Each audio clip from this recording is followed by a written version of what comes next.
It's the Real News Network. I'm Sharmini Puris coming to you from Baltimore. The International Monetary Fund, IMF, has long been associated with neoliberal policies. Nevertheless, in recent financial report by the IMF, argued that increasing taxation on the rich in developed economies will not have an adverse effect on growth.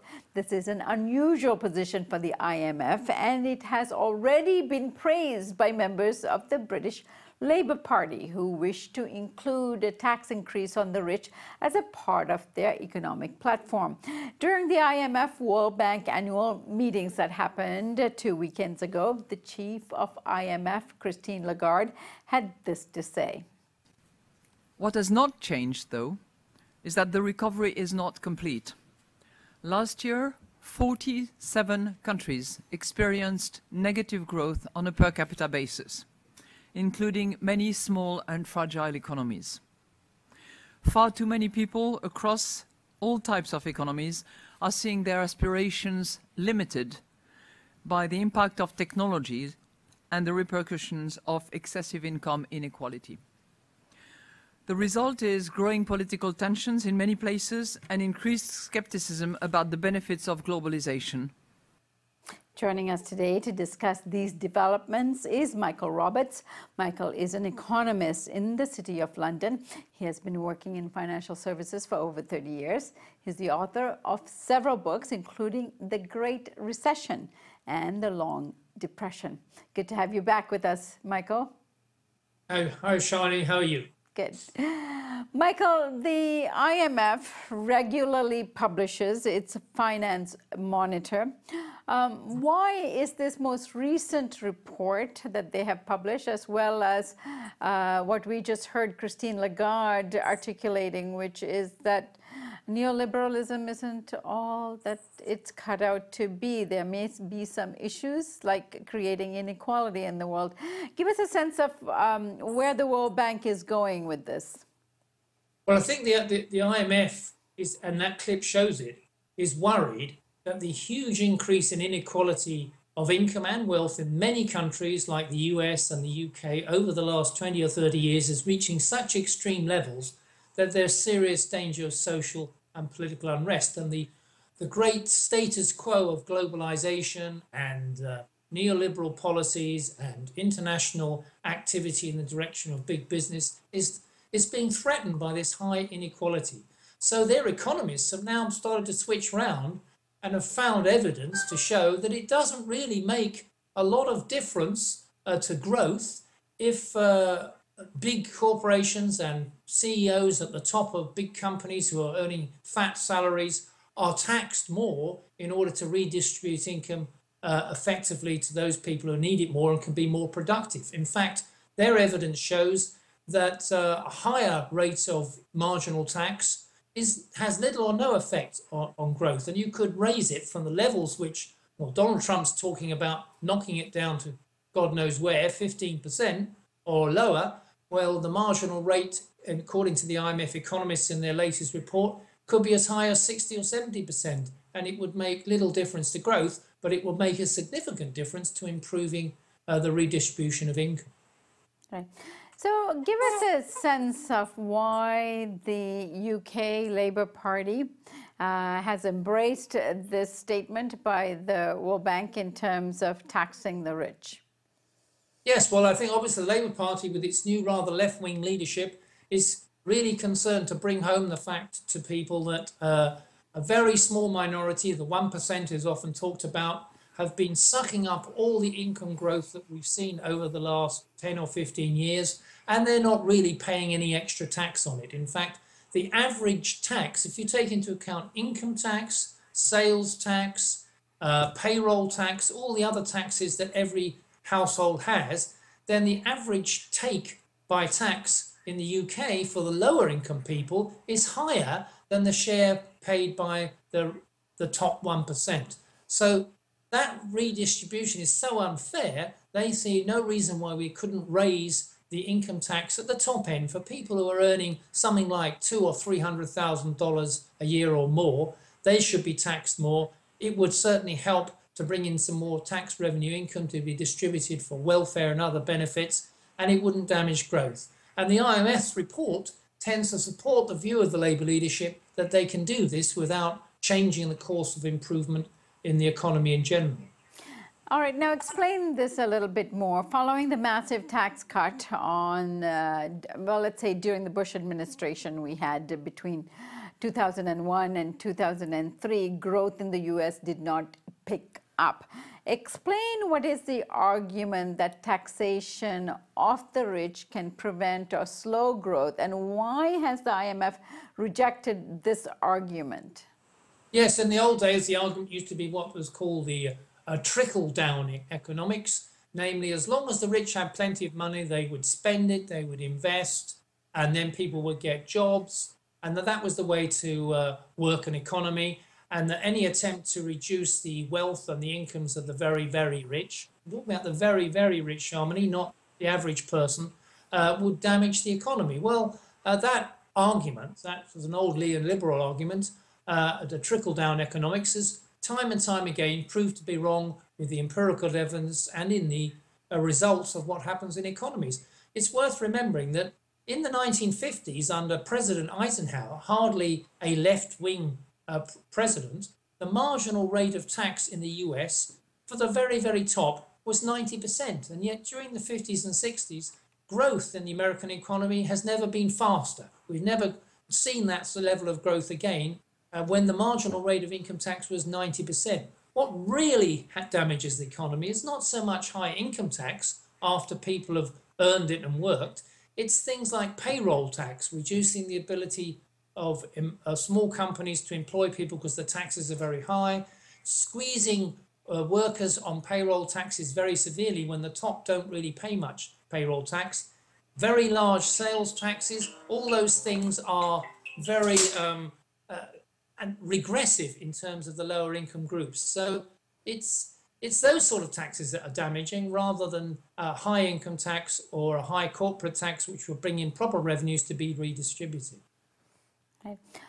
All right. So then, Robert, the best-selling book by Thomas Piketty, Capital in the 21st Century, draws a connection between taxation of capital and debt. The debt of one person is the asset of another. The IMF is a mechanism for managing debt of the global south as an asset for the global north. How does taxation of the rich play into this? And is this not actually a policy which could undermine the most basic policies of the IMF in terms of that it offers emergency loans in exchange for economic reform like that in Greece? Yes, I think there are a number of questions there you've raised, Shamini. First of all, I think your viewers should be aware, even though we can bring about a redistribution perhaps with a more progressive income tax system so that the more you have, the more you pay. That's what we mean by a progressive income tax system. The real crucial question is the power of big business and capital and the huge profits made by business and how they're controlled and all the tax havens that big companies put their money in to hide from, to avoid tax and sometimes to evade it illegally in international tax havens in various parts of the world. We've heard about the so-called Panama Papers, where lots of rich individuals have been hiding their cash and their assets in places like Panama, using accountants and others. All that is a massive loss of revenue to the government and therefore an opportunity to improve conditions by people paying their way, companies paying their way. So what then happens is that when governments don't have enough revenue because of this tax hoarding and evasion, they're forced to borrow. So their debts rise, and that's what happened in countries like Greece, where their tax revenues were low. Businesses and companies were hiding their revenue so they didn't pay tax. There's a big increase in borrowing by the Greek government, mainly from French and German banks, and they got themselves into difficulty when there was that Eurozone crisis in about 2010 onwards. So that's what happens when governments are squeezed of their revenues that they should be entitled to help the population as a whole. They're forced to raise borrowing. That increases their debt, but also increases their costs because they have to pay interest on that. and they're usually borrowing from the people who are actually evading tax.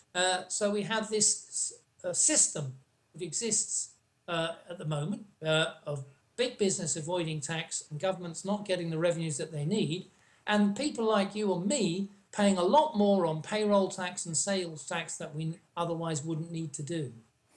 And in a place like Greece, unlike that of, say, the central bank of Europe or the Treasury here in the US, they're not able to print money to make up for their debt. They actually have to borrow and pay enormous amount of interest in order to keep their countries running.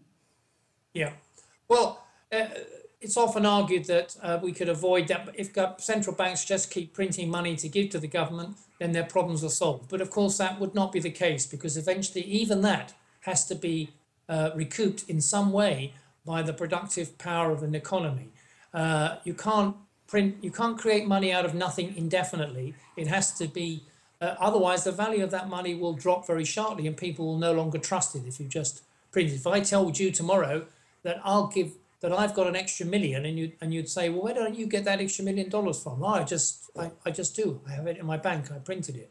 Oh, well, you wouldn't believe me that I was capable of actually delivering that million again and again and again, unless I could actually produce the work and the effort and the revenues that come from selling something or producing something to deliver that. You can't go on as an economy just printing money. It's only a short-term measure. So the real problem and crisis for Greece and others, and in Europe, was that the capitalist economies around the world collapsed in 2009, and Greece, which had been living off borrowing, was the weakest and suffered the most. But it was the collapse that really brought things down, not just the fact that they were borrowing. That borrowing was a result of the fact that they couldn't deliver in the end when the economies collapsed. And that's the real issue that viewers must remember, that what matters is growth and reasonable growth and a progressive development of all the resources in education, health and elsewhere to improve an economy so that we can meet all the things that we want to do through the taxation system. All right, so now that we understand this a little bit better, Michael, do you think that the IMF is actually convinced by this, and are they going to change the way in which it behaves in terms of southern economies and loans and the requirements that they attach to these loans moving forward? No, they're not. They are one of the things that Greece still owes the IMF a lot of money, billions, for example, Greece, but other countries too. And the IMF is absolutely insistent on getting every penny of that money back with interest over a period of time. And that means that the first people that have to be paid are the IMF. So if you borrow from the IMF, like the Greeks or anybody else, then you find that you have a hard taskmaster who wants that money back, and there's no way around it. So Greece found that it borrowed money from the IMF, from the European financial institution, and that money, those loans, have to be paid first. And the result is they have nothing much left to spend on improving the conditions of their people. Pensions are cut, services are cut, taxes are increased, all to pay back the IMF and the European financial institutions as well. So when you're in that position, you are facing a very heavy taskmaster, and the IMF is not changing its attitude on that. All right, Michael, I thank you so much for joining us today, and I look forward to having you back, hopefully next week, where we're expecting a changing of the guard at the Fed in Washington, and because President Trump is expected to make an announcement as to who his choice or his pick might be, or who he's tapping for the Federal Reserve here. Thank you so much for joining us. Thank you. And thank you for joining us here on the Real News Network.